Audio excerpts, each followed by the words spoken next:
Olá, meu amigo, olá, minha querida amiga. Você que tem aquele bom gosto, ouvido apurado, gosta de vozes bonitas.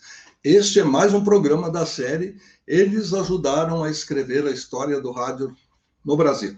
Nesta série, nós estamos trazendo profissionais que usam, que usaram e que vão usar a voz para enternecer os nossos corações e muitas vezes nos trazer mensagens importantes, principalmente em épocas em que a gente está necessitando de um carinho, de um afago. O rádio é isso, né? Aquela coisa da companhia direta e tal.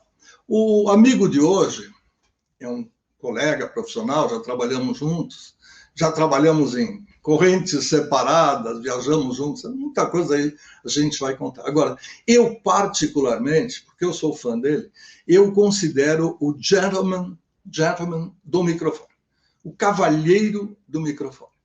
Porque a postura dele no ar passa isso. Você não sabe se ele está de fraque, cartola, de gravata borboleta, se está de terno, se está de camiseta regata, não importa. Não importa. A voz passa essa sensação. Então eu vou chamar aqui para a tela junto com a gente para conversar gostosamente sobre a carreira, Paulo Mai. Olá, tudo bem, Luiz? Como é que você está? Esse negócio que eu falei agora é verdade. Eu sempre achei isso e sempre disse isso para os colegas, amigos e tal. Eu vou começar fazendo uma pergunta. Pode falar. Não, eu vou começar fazendo uma pergunta. Assim, lá na Itália, com os meus primos, que eu tenho um pedaço da família legítima lá, às vezes a gente usa certas palavras que são comidas, né? O pessoal fala maquiguaio e fala maquiguai, omai, ormai e tal. O seu sobrenome é italiano, é Mai, é criado, ele é sonoro. Conta pra gente como é que ele apareceu na sua certidão.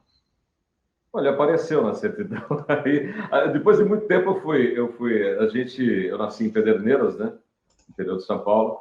E na verdade é uma terra que foi fundada basicamente por italianos, espanhóis e japoneses, né? Lá 1850, 1860.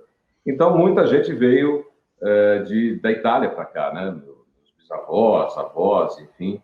E aí, pesquisando, eu fui saber que eu sou lá da região do Vêneto, né? E a família, etc. e tal. E com alguma raiz alemã que foi para a Itália, eu não sei em que momento, né? Eu tenho Pellegrinelli, também no nome, no sobrenome, e também tenho Mai. Tanto que eu usava no início da carreira, eu usava Paulo Eduardo, que é meus dois primeiros nomes, né? Tinha aquela coisa dos dois nomes juntos, né? Que as famílias colocavam, né? E para homenagear algum primo, algum parente, alguém que eles gostavam, Paulo Eduardo. E aí, no final, o Mai, que é do meu pai, né?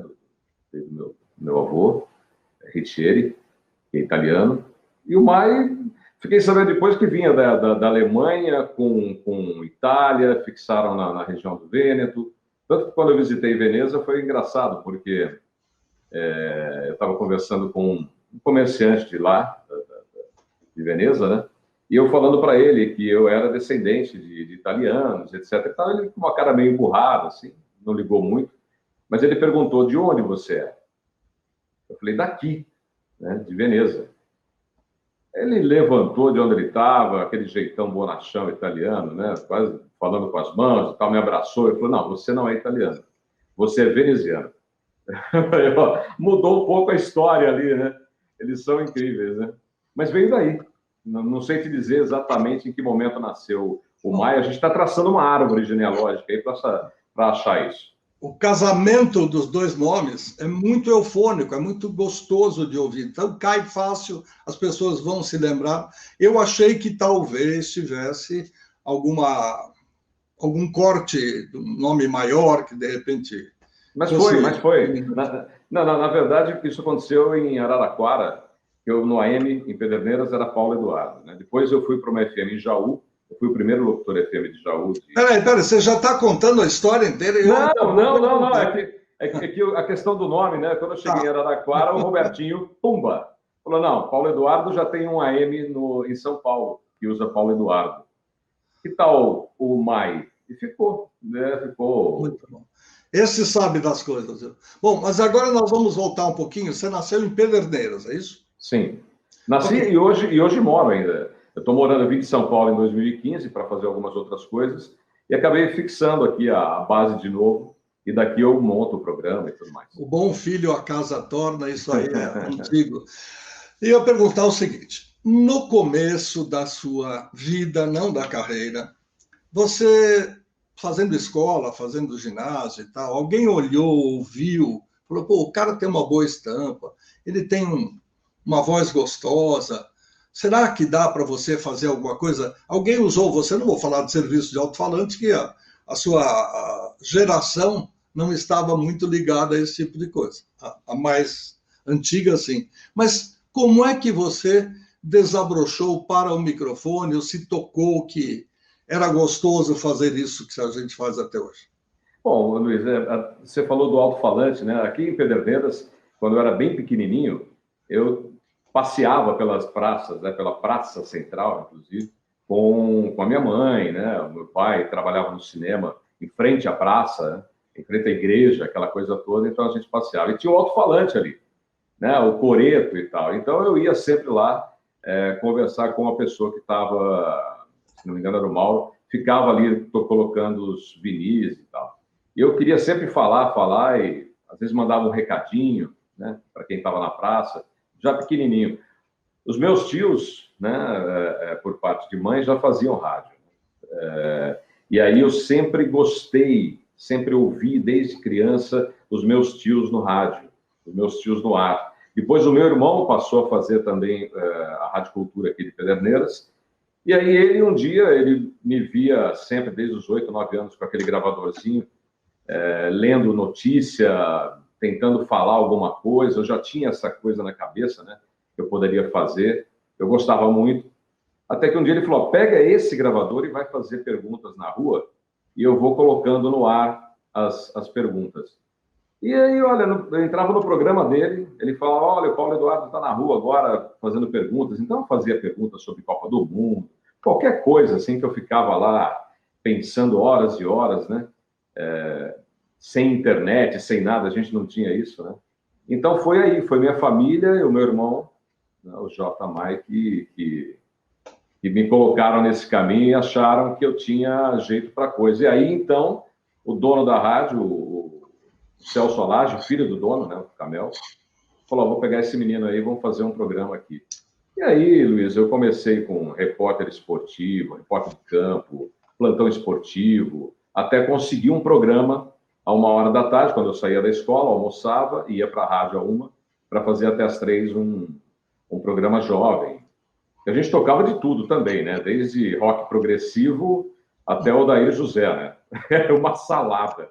Normal. Muito bom. Esse timbre bem feito, bem arranjado, né? A gente costuma até falar de uma voz bem timbrada, que já puxa pelo grave, e é um grave consistente, não é nem exagerado demais, não é aquele negócio do terror, mas ele é um grave bem consistente, ou seja, ele dá peso ao que se fala.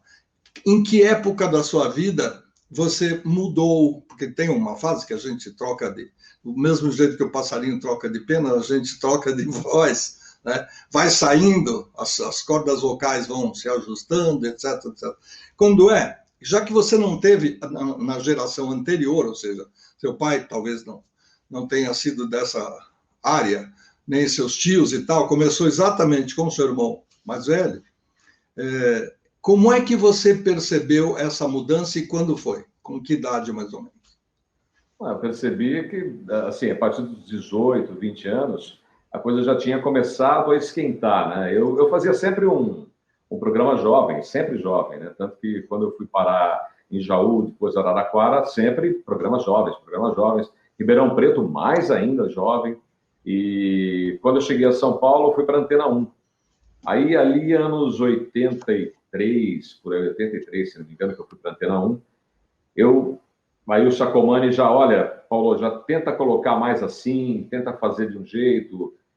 Quando veio aquela vinheta da Antena 1, né? Aqui a música não para, eu já tentava, aqui a música não para. E aí falei, pô, peraí, eu tenho que fazer uma entonação um pouco diferente aqui, tenho que trabalhar mais isso. Embora a rádio fosse jovem na época da Antena 1, tinha um pouco dessa pegada, porque eu trabalhava com o Paulo Roberto, que fazia Globo, tinha acabado de passar Darcy Arruda. Eu comecei a ver que aquilo era outro mundo, né, quando eu cheguei a São Paulo. Falei, pô, os caras aqui são pesados, né? Deixa eu ir com Pedro de Alcântara, trabalhava à noite na rádio. Falei, não, deixa eu tentar fazer alguma coisa nesse sentido, e fui moldando.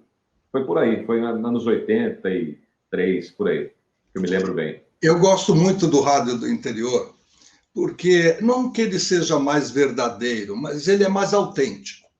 Porque no interior, as pessoas falam com pessoas que normalmente elas conhecem. Nas grandes cidades, é difícil você conhecer o ouvinte diretamente. Sim, existe. Já existiu aquele que escrevia a carta, que ligava sempre.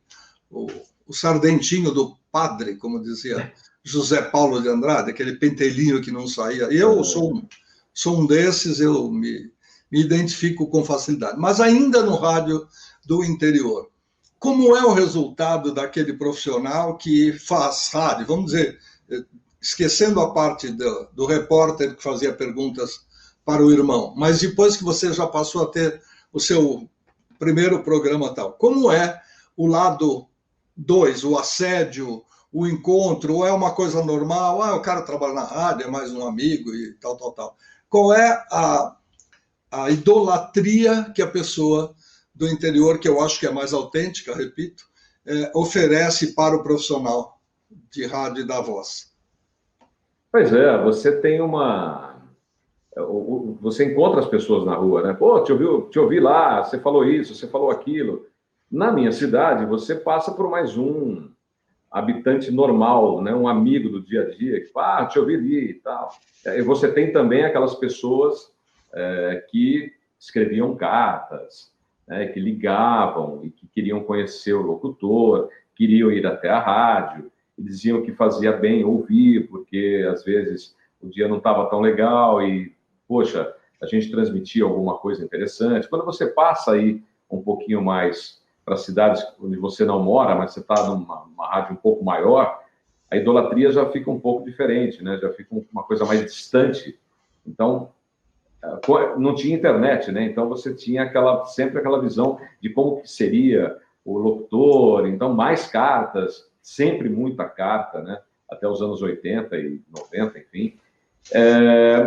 Aqui no interior, assim, o que eu vejo, o que eu sempre senti foi uma amizade, sempre não tinha uma idolatria, era uma coisa de ternura mesmo, de orgulho de ter alguém bacana do seu lado, poxa, que fazia rádio também, que podia se comunicar, que as pessoas conheciam, mas não era uma idolatria, os fãs e tal, que isso foi acontecer um pouco mais à frente, que eu senti mesmo uma coisa de idolatria, foi na Clube FM em Ribeirão Preto.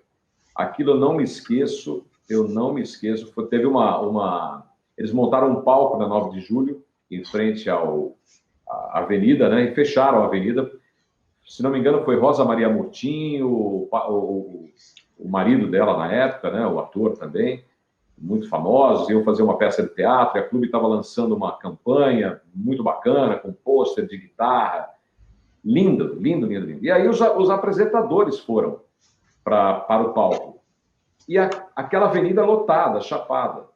E eu fazia um programa lá das 11 às 3 da tarde. E ali, Luiz, que eu senti um baque que eu não sabia o que era. Quando terminou o evento, as pessoas com os posters na mão, né, com cartazes, com alguma coisa, começaram a pedir autógrafo para a gente. Os locutores acabaram, né, um ou outro e tal, sai, mas as pessoas vinham no Paulo, é muito engraçado. E aí foi uma coisa que eu senti efetivamente, depois de ficar quase uma hora ali na rua, dando autógrafo, numa cidade como Ribeirão Preto, né, não era tão grande quanto hoje, que eu senti a força, e aí foi a chegada do Sacomani, logo depois, para falar, vamos para São Paulo, que é lá o teu lugar. Foi isso. Curiosamente, você citou a Rosa Maria Murtinho e o Mauro Mendonça, estão casados desde 1953, né? Estão perto dos 70 anos de casamento, daqueles casais que se mantêm fixos, vivos, né? Com filhos que também seguiram carreira dos pais. Um deles dirige programas na Globo, a parte de novelas e tudo mais, mas, enfim, é muito curioso isso, porque eu tive a oportunidade de comandar uma live da Academia Paulista de Jornalismo. Todas as sextas-feiras, às 16h, eu tenho esse prazer. E a gente fala de coisas do cotidiano. E numa das edições, nós falamos, porque uma das nossas confreiras, que é como se chama o confrade é o lado masculino e confreira é o lado feminino. É o acadêmico titular. E nós conversamos com uma confreira que já chegou aos 90 anos, está lúcida, maravilhosa, Regina Helena de Paiva Ramos, que já escreveu várias peças de teatro, e uma delas está sendo estudada pela Rosa Maria Murtinho para voltar aos palcos tão logo passe toda essa fase triste que nós estamos vivendo e que já vivemos um pouco mais no passado, e ela vai encenar essa peça da nossa querida Regina Helena. Então, Rosa Maria e Regina Helena participaram de uma live exatamente contando o encontro de autor, no caso, autora e intérprete. Foi um programa muito interessante. Você foi citar exatamente hoje esse acontecimento, lembrando da Rosa Maria e do Mauro Mendonça. Essas coincidências têm por que acontecer, né? Sem dúvida, sim. Deixa para lá. Agora, você falou do Arnaldo Sacomani. Infelizmente, a gente não tem mais o Arnaldo por perto. Eu acho que seria muito gostoso conversar com ele. Ele foi muito citado nessas tantas entrevistas que eu faço com as pessoas, porque, às vezes, você não sabe o cara que está atrás, né, do poder ou da direção, do comando da empresa e tal, e de repente aparece, e o nome do Arnaldo, seguramente, quanta gente começou pela mão dele, quanta gente foi chamada por ele, porque ele, com aquele bom ouvido que sempre teve, e quem se lembra muito dele nos últimos tempos vai lembrar do Jurado, do programa do Ratinho, mas o Arnaldo é muito mais que tudo isso, né? Um produtor do Fábio Júnior, como criador de inúmeras canções de sucesso, que infelizmente o rádio não obriga, mesmo sendo da legislação, a dizer quem é que compôs. Então a gente não sabe quem é o autor de muita coisa, mas muitas delas são do Arnaldo, em parceria com a filha e com outras pessoas. Então fica aqui a nossa homenagem, é sempre bem lembrado, é sempre um querido colega. Agora, cronologicamente, de Pederneiras para... Você citou, mas eu não captei. Bom, vamos lá. De Pederneiras eu fui para... Eu já tinha 13 anos quando entrei aqui na rádio, né? Na Cultura. Depois eu fui fazer um teste em Bauru, na 94. Bauru. Quando eu tinha já meus 17, eu estava em cursinho, sabe? Fazia o terceiro colegial, que agora mudou de nome, com o cursinho e tal. A rádio abriu uma chance para os locutores. Eu me lembro que eu fui fazer um teste, tinha uns 300 caras inscritos, era teste por escrito, viu? Eu já fiz isso, mas por outros motivos. Deixa eu perguntar, essa rádio era do Néder Adib? Não. 94? 94, não me lembro. Era do... Eu só conhecia por Tubinha, esqueci o nome dele agora. Bom, hoje está com o seu. Curiosidade. Não muda. Mas aí eu fui fazer, né? Fui lá e fiz um teste com 300 pessoas. Passei entre os 30. Aí me chamaram para o estúdio. Aí o diretor da rádio, na hora que eu abri a boca, ele me ouviu e falou: opa, peraí, vem cá. Vem cá. O que você faz da vida? Eu falei: olha, eu estudo e tal. Ele falou: é a sua família? Eu falei: meu irmão trabalha na rádio, está no Banco do Brasil. Boa. Pega uma apostila, estuda para o Banco do Brasil, amarra o burrinho na sombra, porque locutor você não vai ser nunca, cara. Pode, próximo. Eu falei: opa, Que Como absurdo. assim? Eu falei, como assim, cara? Como assim? Aí tudo bem, né? Mas eu vou voltar. Daqui a um tempo eu volto na 94, porque o assunto rendeu. Aí eu fui triste para Pederneiras, né?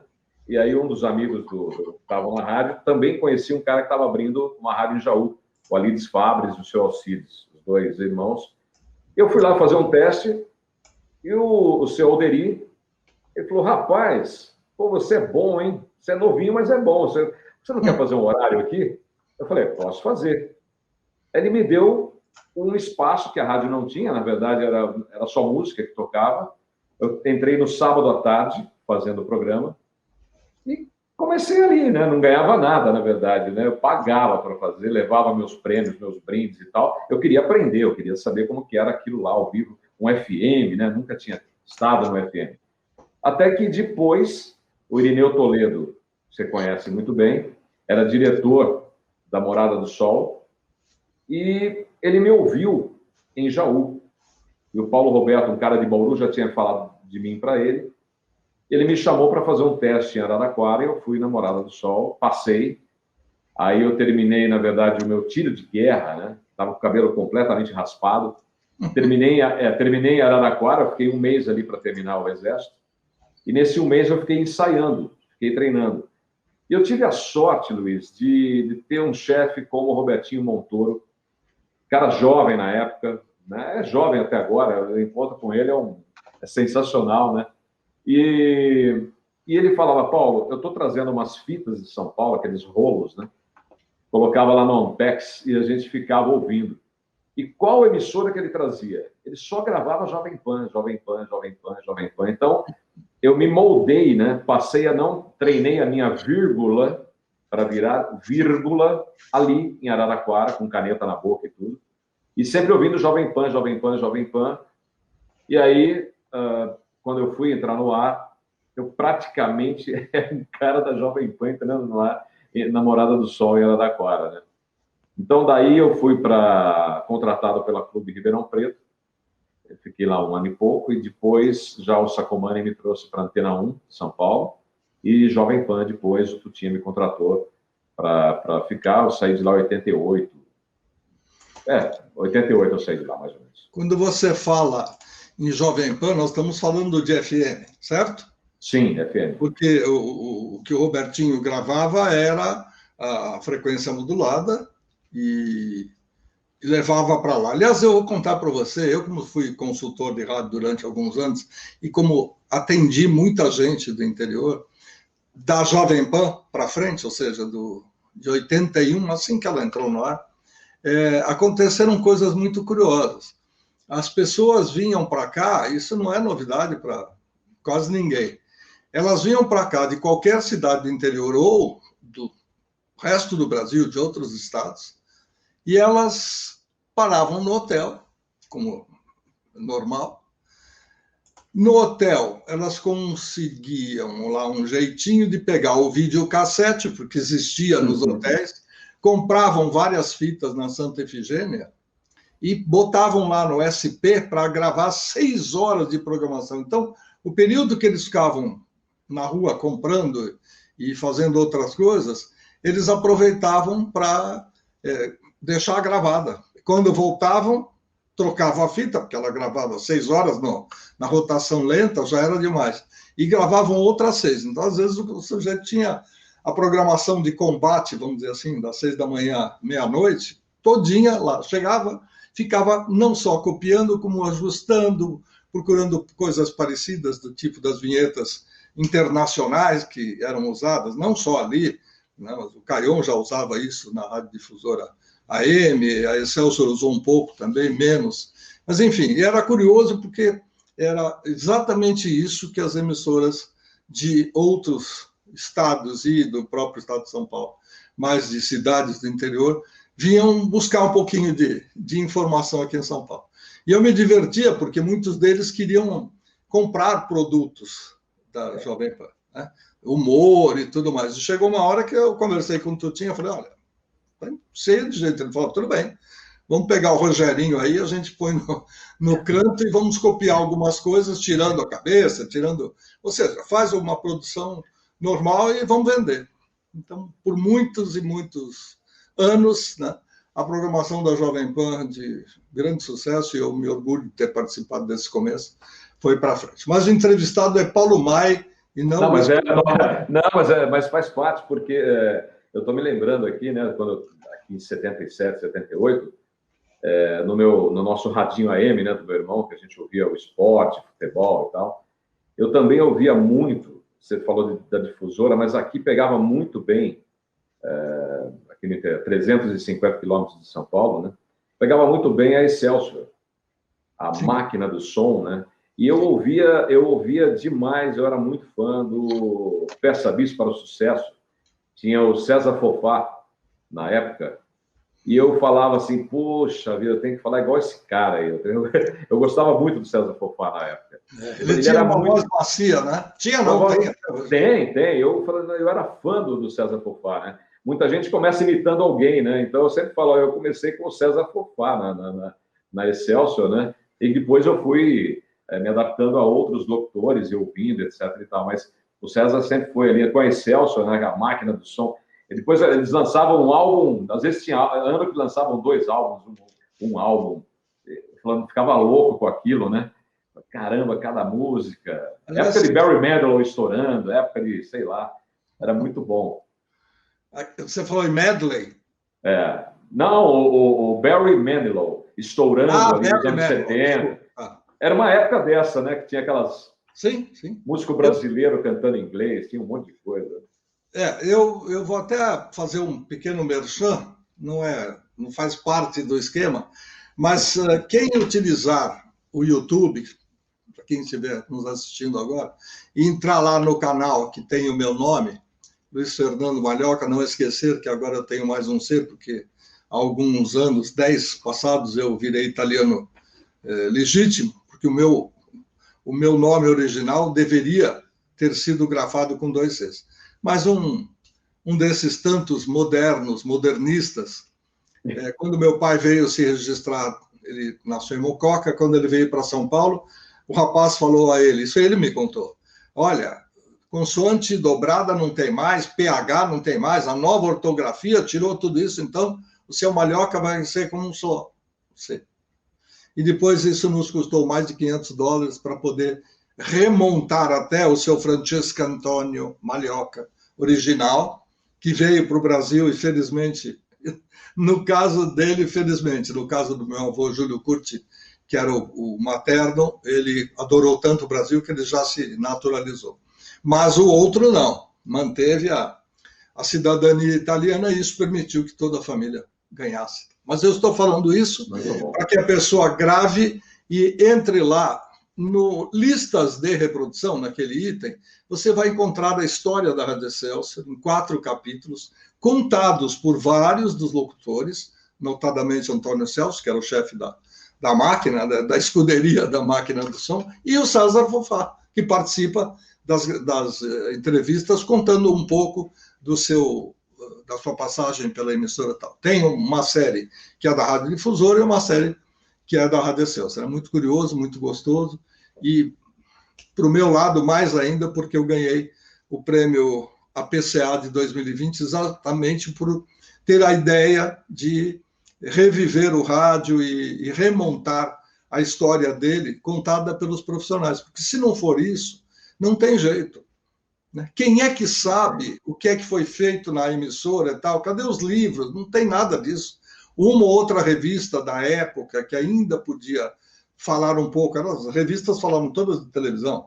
A época de ouro do rádio, lá da revista do rádio, foi lá nos anos 40, 50, e olha lá. Daí para frente, a televisão tomou espaço, começou a ter mais audiência, e etc, etc, e, obviamente, pagava melhor. Então, muita gente se bandeou de rádio para TV, e o rádio ficou um pouco esquecido. Então, nós estamos falando, não vai aqui nenhuma tristeza por ser irmão pobre, apesar de ter sido irmão mais velho, e continuar sendo. Estamos chegando aos 100 anos do rádio, é muita coisa. A televisão ainda demora um pouco para chegar lá. Mas, enfim, a história do rádio você encontra em vários capítulos no YouTube. E parte dela hoje está sendo contada pelo nosso querido companheiro, amigo, colega e locutor Paulo Mai. Paulo, já falamos de alguns lugares, inclusive do Robertinho Montoro, que é também um amigo comum muito querido, sempre antenado, sempre de bom humor, né? Brincalhão, etc, etc. Quando você chega em São Paulo, você disse que Arnaldo Sacomani foi conversar com você. Como é que o Arnaldo te descobriu? Como é que ele chegou em você?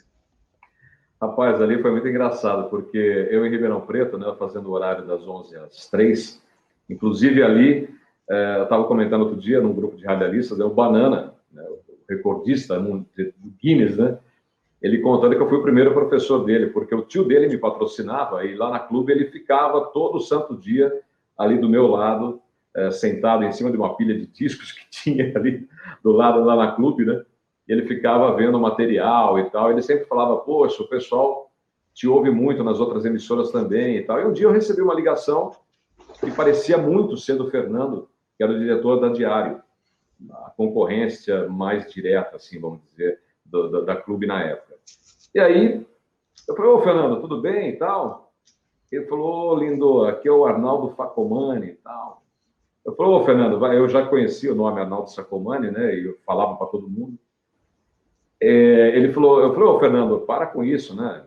Pô, tô no ar aqui. Ele falou, não, é o Arnaldo Sacomani, a voz idêntica, inclusive. Eu falei, tá bom, beleza, tá tranquilo. O que você quer, Fernando? Ele falou, olha, o Arnaldo falou, se você quiser, eu passo para o Fernando, mas eu queria bater um papo com você depois que você saísse do ar. Você tem carro, você pode vir aqui no centro? Eu falei, tá ótimo. Que hotel que você está? Ele falou, não, eu tô aqui na Diário. Aí eu dei mais risada ainda. Eu falei, pô, como assim você está na Diário? É o Fernando mesmo, né? Não tem como, né? Eu peguei o carro, fui lá na Diário, né? Cheguei na portaria, eu falei, Fernando, por favor. Aí ele veio, estava lá o Arnaldo Sacomani, aí eu trevi. Eu falei, opa, é o Arnaldo Sacomani. É o Arnaldo Sacomani. Aí ele falou, Paulo, como é que você está aqui? Você tem planos? Você tem sonhos? Eu falei, olha, Arnaldo, eu, na verdade, sempre de moleque, tive 2 sonhos, né? Um era falar na Antena 1, que na época estava bombando, né? Eu falei, e outra é a Jovem Pan. Ele falou, olha, talvez a primeira porta eu possa abrir para você, né? Eu posso abrir para você. Então, você topa? Aí, na época, eu ganhava um X, ele me ofereceu um tanto a mais. Aí foi uma briga com o Pisani, porque aí o Pisani resolveu me mostrar o Ibope, né? Que eu não conhecia, né? Do meu horário. E aí eu vi que a coisa era... Foi uma briga boa para sair da clube, né? Aí o Pisani falou, olha, Paulo, você vai ganhar em São Paulo, você vai gastar o dobro do que você gasta aqui. E tal. Eu falei, mas sabe o que acontece? É um sonho. Eu queria um foco meu, eu gosto, eu quero, né? Então, se eu ficar aqui, poxa, claro, eu estou na maior rádio de Ribeirão Preto, mas poxa, Antena 1, né? Meu sonho sempre foi estar em São Paulo. E fui. Aí eu fui para São Paulo, cheguei com uma mala e na rodoviária, eu deixei meu carro aqui em Pederneiras, que eu tinha medo de ir de carro para São Paulo. Eu fui de ônibus mesmo. Cheguei lá, a Antena 1 me colocou no hotel, na época era uma pensão que tinha em frente à rádio, para a gente ficar próximo. Depois da pensão me colocou no hotel, até que eu pudesse achar um apartamento. Aí achei um apartamento próximo da rádio, na Paulista, ali com a Consolação. E foi assim que eu cheguei a São Paulo, no início dos anos 80. Eu me lembro, eu peguei o táxi, primeira coisa que o cara estava ouvindo era Antena 1, estava tocando Lionel Rich, Dancing on the Ceiling. Eu não me esqueço até hoje, eu falei, por favor, você me leva até a Antena 1? Ele já sabia o endereço. Ele falou, pô, você é locutor lá? Eu falei, estou começando agora, né? Vou ver como é que eu vou fazer ainda e tal. Ele falou, cara, parabéns, você está numa bela rádio de São Paulo. O motorista de táxi que me levou, já ouvindo a Antena 1. Foi muito legal a chegada a São Paulo. Assim. Curiosamente, eu vou voltar um pouquinho. O Pisani e tantos outros donos de grupos de emissoras de rádio ou donos de emissoras de rádio, claro, ele tem lá como empresário que defendeu o lado dele, né? Mas é curioso que a gente, quando está numa posição superior, não pensa muito que o nosso querido colaborador, como se chama hoje, ele tem sonhos. Ele quer subir na vida, e os degraus estão à disposição. Agora, qual é o degrau certo que você vai pisar, que é aquele que pode ser uma pisada em falsa, você não sabe. Então, eu acho curioso, assim, quando vem exatamente o que você falou. Você vai gastar mais, vai ganhar a mesma coisa, você vai gastar mais. Podia dizer o seguinte, olha, vou te dar mais 20%, você fica por aqui mais um pouquinho, isso vai valorizar, porque você aplica esse dinheiro, etc. Mas a maneira de ver, né? Eu conheço bem, apesar de amigo nosso, há muitos anos, principalmente por causa das participações que temos em conjunto na Associação das Emissoras de São Paulo, a ESP. Então, eu sei como é que ele é, como é que ele pensa e aquela fortaleza, né, visual que ele representa. Mas é curioso isso. Puxa, e o sonho, como é que fica? O dinheiro, será que é suficiente para isso, para abafar o sonho, ou você vai atrás e vai brigar? E aí você ficou... Muita gente vem do interior e fica em pensão. Já tivemos várias histórias, etc, etc. Então você ficou num apartamento ali próximo, até porque facilita, você vai economizar o dinheiro do metrô, do táxi, seja lá o que for. Curiosamente, a gente depreende também que a emissora era ouvida pelo taxista, e são eles que conseguem, né, divulgar a rádio sem querer, porque você está lá tomando um táxi como condução, hoje pode ser um Uber ou outra empresa, etc., mas na época está ouvindo a música, está ouvindo a rádio, e aquilo acaba sendo uma divulgação. E também ajuda para saber que o Ibope está colaborando. Quanto tempo você ficou na Antena 1? Fiquei 1 ano e pouco. Outro dia peguei minha carteira para dar uma olhada, fiquei um ano e, sei lá, 2, 3 meses, e acabei me transferindo para a Jovem Pan. Foi uma época que o Sacomani me chamou, inclusive, e falou, Paulo, eu fazia de manhã lá, acho que era 8 ao meio-dia, das 7 às 11, alguma coisa assim. Ele me chamou na época, ele trocou o meu horário, ele falou, vou te dar o horário que é o horário forte da rádio, que é das 3 às 7 da noite, que tinha aquela parada, lembra? 6 da tarde, todo mundo tinha as melhores e tal. E aí ele me colocou nesse horário, ele falou, Paulo, você está atendendo perfeitamente tudo aquilo que eu tenho falado nas reuniões, a audiência do teu horário é uma das melhores da rádio, então eu vou puxar, eu preciso de você à tarde. Aí eu fui para a tarde. E aí eu fiquei lá um bom tempo, acho que uns 6 meses à tarde, e ele um dia chamou para tomar um café, e ele foi muito legal. Só voltando um pouquinho, o Pisani foi um ótimo chefe, eu não posso reclamar não. O Paulo e o Zé Inácio, sensacionais, os caras muito legais mesmo, e sempre foram ótimos. E eu, na época, foi aquela briga para sair, mas saí, vim para a Antena 1, aí o Sacomani me trocou de horário e tal, fui para a tarde, e ele me chamou para um café, e falou, Paulo, o dono da rádio, o Negrão, ele está querendo deixar uma rádio mais musical, sem locutor, tá? Ele quer fazer uma outra virada, uma outra história. Eu estou preocupado, porque eu te trouxe de Ribeirão Preto. Né? Eu te trouxe, eu tenho uma... Poxa, eu queria que você entendesse isso e tal. Mas, olha, tem um lance que você não sabe. O Tutinha, da Jovem Pan, ele já me perguntou umas 3 vezes quem era aquele cara que faz a tarde. Eu falei, é o Paulo, ele veio de Ribeirão Preto e tal. E aí, o que aconteceu? O Dilson Maia, na época, foi o Dilson que me ligou. E ele me ligou e falou, Paulo, você pode vir aqui para falar com o Tutinha? Eu não sei, acho que você não estava mais lá, né, nessa época. Acho que você já tinha saído já. Ou ido para a Rádio Cidade, se não me engano. Você pode contar bem isso aí. Eu sei que estava o Dilson...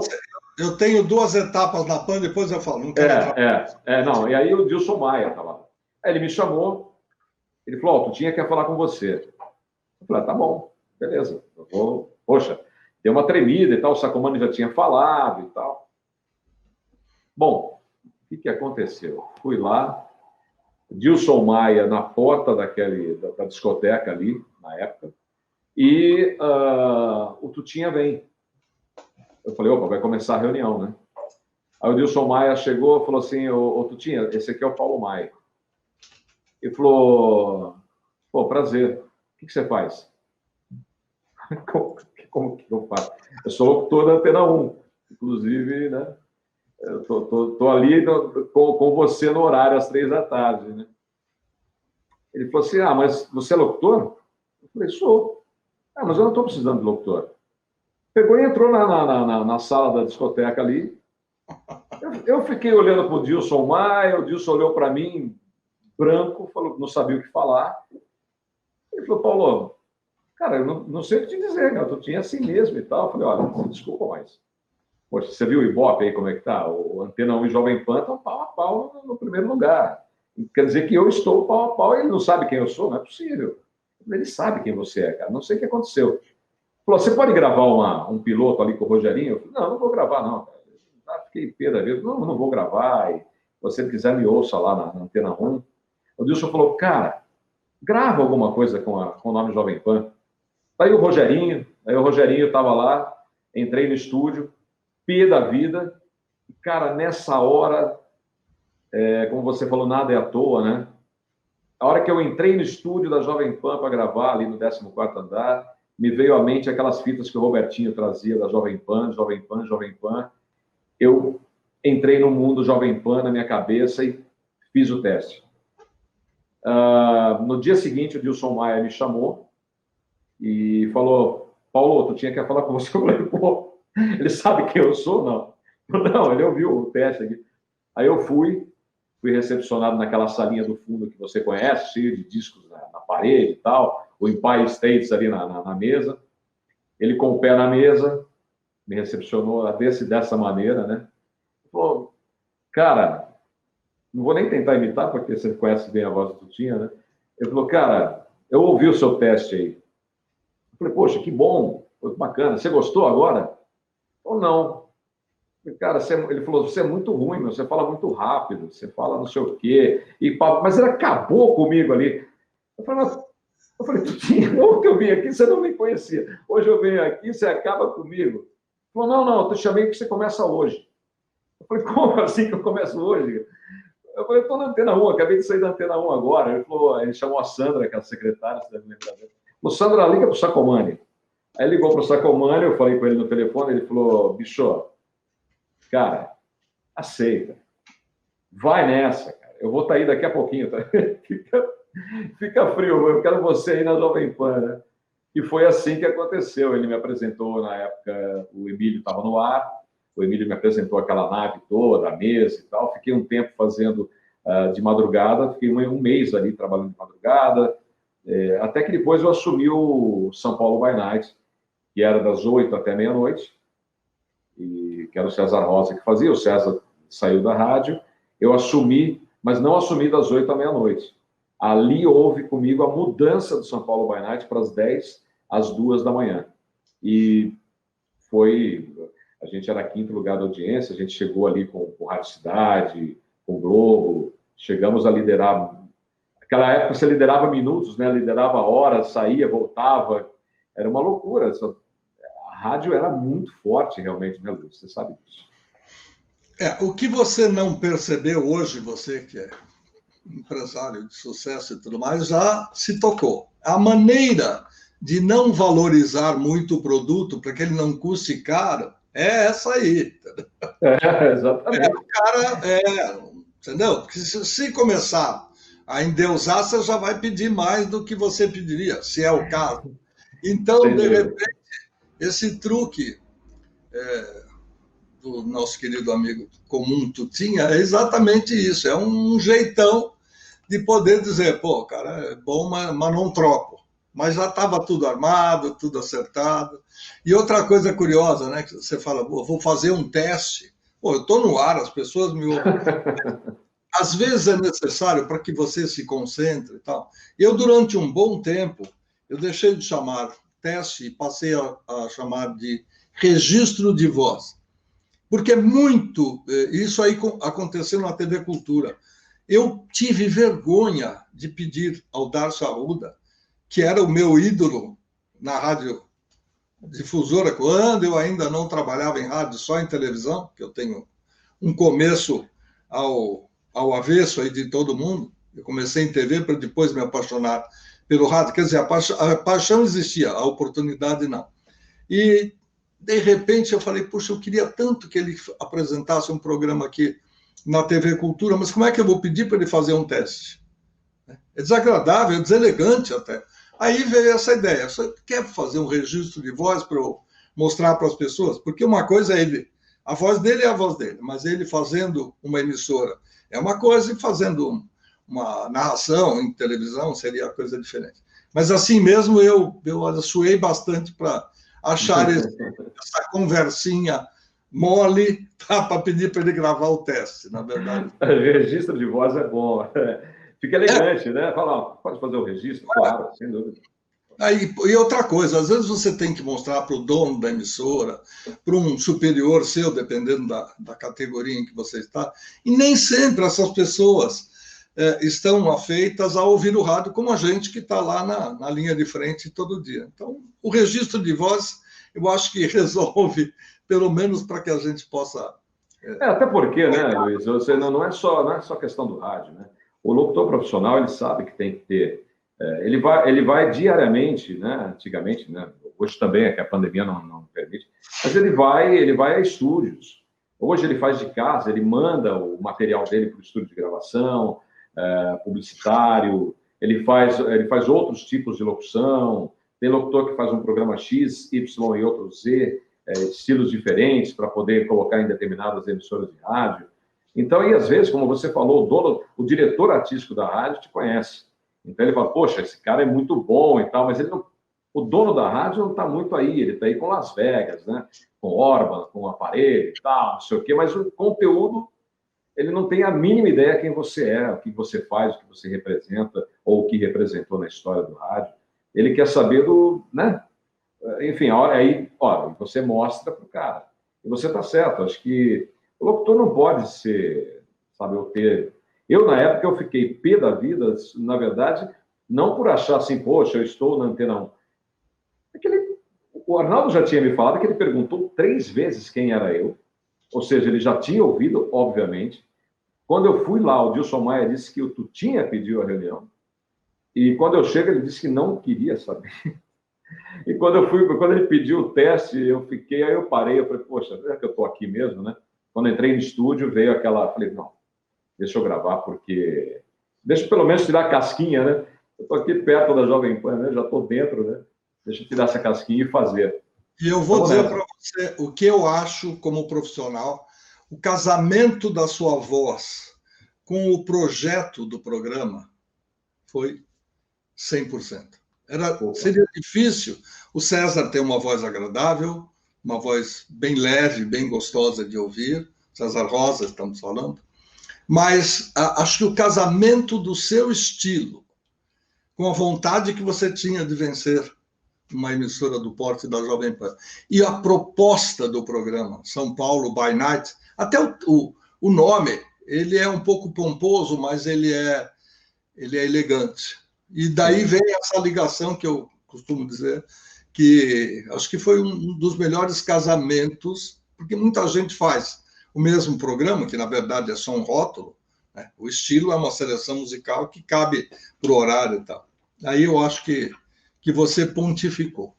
Depois disso, só para lembrar um pouquinho, eu trabalhei na Jovem Pan de 12 de outubro, ela nasceu em 25 de setembro de 1981. Eu tinha saído da difusora, fiz uma passagem muito rápida pela rede LC, criando a parte de marketing e tal, e o Tutinha já havia conversado com Paulo Leite na Rádio Cidade, já havia trazido um time para estrear a Jovem Pan, que iria falar. A Jovem Pan era gravada, ela cantava, vamos dizer assim. Ela ia ter vozes, apresentadores e tal. Ia virar uma rádio de broadcast normal. E aí, em 25 de setembro, dia do rádio, nosso querido amigo, ela foi ao ar, estreou em 81. Eu fiquei lá até 84, quando eu fui para a Rádio Cidade. E quando eu saí da Rádio Cidade, eu passei pela Rádio Transamérica. Nós temos uma passagem muito curiosa, aliás, nós temos algumas passagens muito interessantes.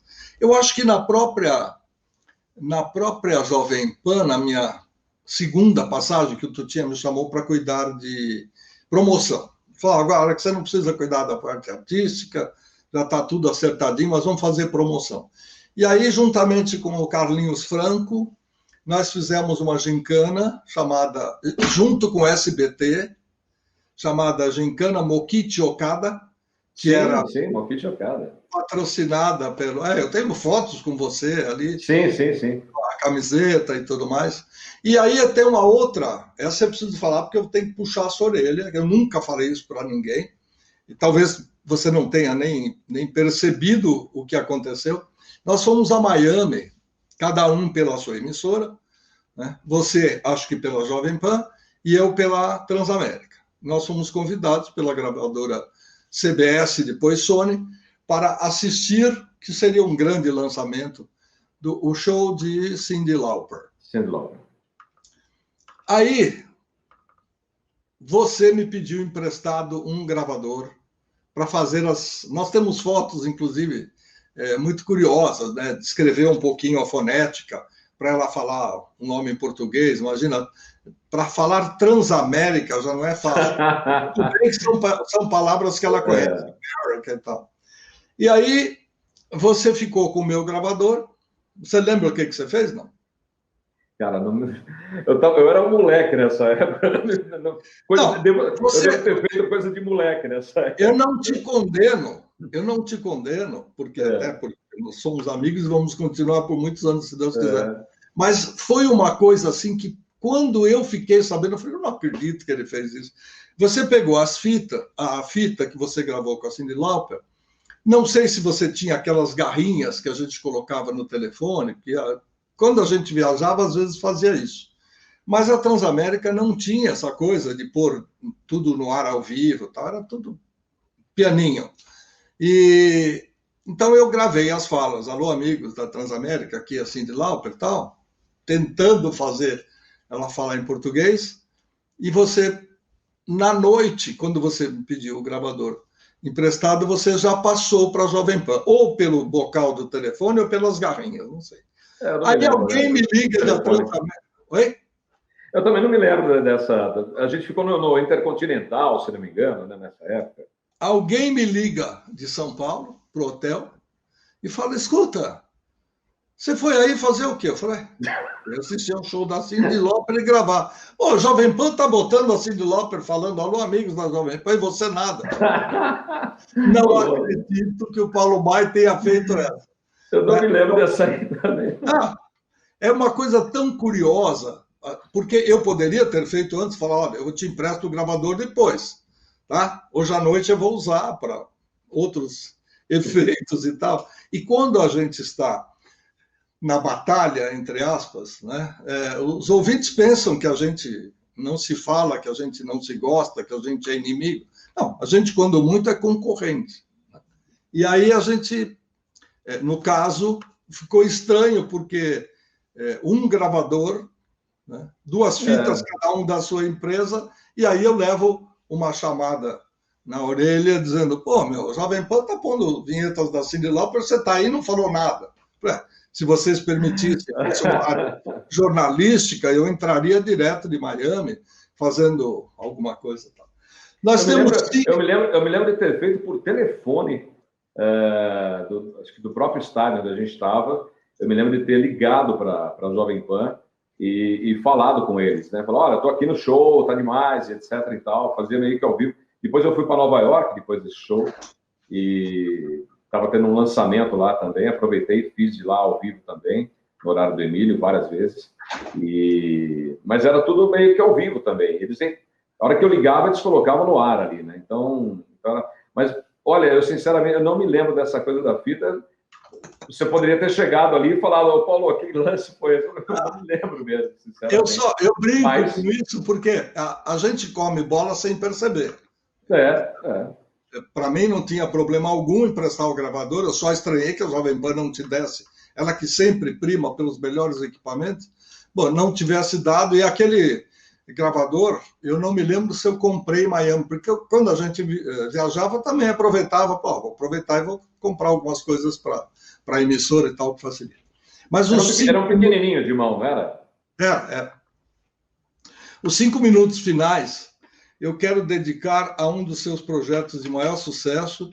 Eu sou fã, até porque é o tipo da música que é gostosa de ser ouvida, né? Você relaxa, você descobre o fusion, o verdadeiro fusion, o que enfim, vamos falar do Jazz Masters nesses minutos finais e que você conte um pouco do sucesso da sua criação e do empreendimento.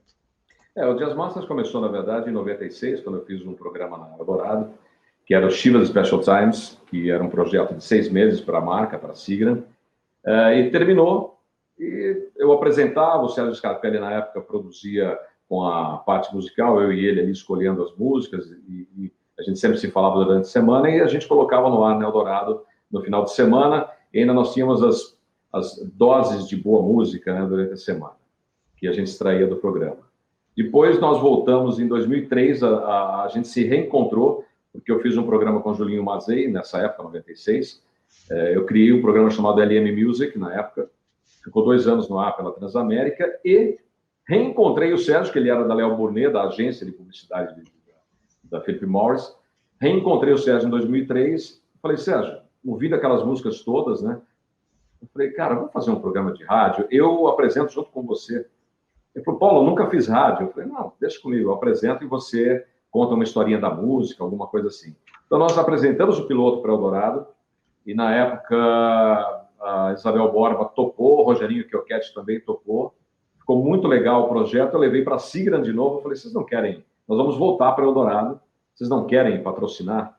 E a Sigram topou mais uma vez, nós entramos com o Jazz Masters, já com esse nome, né? Com o apoio da marca de bebida, e foi. A partir daí nós não paramos mais, né? Hoje já tenho 17 anos, fazendo agora em abril 17 anos de programa, já temos uma rede com 22, 23 emissoras, mais 3 que vão entrar agora em abril, para festejar os 17 anos, tem Campo Grande, Cuiabá, Teresina, entrando agora também. Então, assim, a gente está no ar há um bom tempo trazendo essas tendências. A ideia era que a gente mostrasse as tendências da música a partir do jazz, né? Ali dos anos 60, 70, fazendo uma coisa misturada com o que nós temos hoje. Grandes produtores, grandes DJs que estão redescobrindo esse som dos anos 60, 70, né? 80, e transformando isso em músicas novas para pista e tudo mais. Então, a gente não para de produzir, não para de descobrir. Todo programa tem uma coisa nova, como tem uma coisa de flashback, um lado B de grandes nomes que a gente sempre trouxe. Então, e essa coisa de contar a história, né?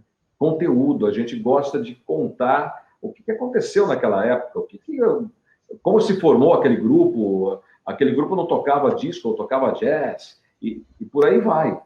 Então, a gente tem feito várias ações, a partir de agora estou fazendo várias ações também, junto com a área de turismo, a área de hotelaria, bebidas e tudo mais, para levar o nosso som para esse público. Que eu sei muito bem onde esse nosso público está hoje. Por incrível que pareça, a pesquisa mostra que nós temos uma grande afinidade com esse setor turístico. Eu fui descobrir isso, eu falei, opa, eu vou atrás, porque o nosso público está viajando. Aí veio a pandemia, mas os projetos estão retornando agora, porque uma hora isso vai passar, né? A gente sabe que até outubro, mais ou menos, a gente tem que ir tocando, mas eu já tenho feito alguns projetos nessa área de hotelaria, inclusive agora com o projeto Johnny Jazz, que é um projeto muito legal, onde eu conto a história do jazz junto com a marca Johnny Walker, em 1 hora também, para algumas pessoas muito especiais, convidados e tal. Eu faço esse paralelo entre um e outro, ambos começando a partir de 1800. Então, tem sido muito legal. Infelizmente, essa hora chega rapidamente, a gente não tem tempo de conversar sobre tudo, mas estar próximo, mais uma vez, do cavalheiro do microfone, como eu sempre considerei, foi um prazer. Paulo, obrigado pelo seu tempo, pelas suas histórias, parabéns pelo sucesso dos seus projetos. Aliás, você não vai parar nunca, porque você acerta, né? Na mosca. Você acha... Você fica purificando, fica burilando, dando traços à bola e, de repente, você chega lá e fala, é isso, e é uma coisa muito boa de ouvir, coisa não, é um programa muito gostoso de ouvir, e é algo que faz bem para a alma. Obrigado pelo seu tempo, foi um prazer estar com você mais uma vez, e em breve a gente se encontra por aí. Luiz, foi um grande prazer, viu? Ainda mais estar com você, chefe, né, cara? Com o chefe você não brinca, ele só fala, Paulo, amanhã às 10. Amanhã às 10, não tem problema nenhum, agenda aberta. Tá bom, obrigado. Grande abraço para você e boa sorte aí. Ainda aqui em Pederneiras, que é a sua terra natal, ou seja, voltando para aquela área mais tranquila, né? E que tudo passe rapidamente para que a gente possa se ver e se abraçar de novo. Até mais. Grande abraço, até mais. Esse foi Paulo Maia, a voz linda, a voz gostosa, né? Grande companheiro, grande amigo, que contou parte da sua vida, não dá para falar muito mais em uma hora, mas de qualquer maneira foi um prazer tê-lo, e nós voltamos semanalmente com uma proposta nova, com um nome ou com mais uma das vozes do Brasil. Até a semana que vem, obrigado e até lá.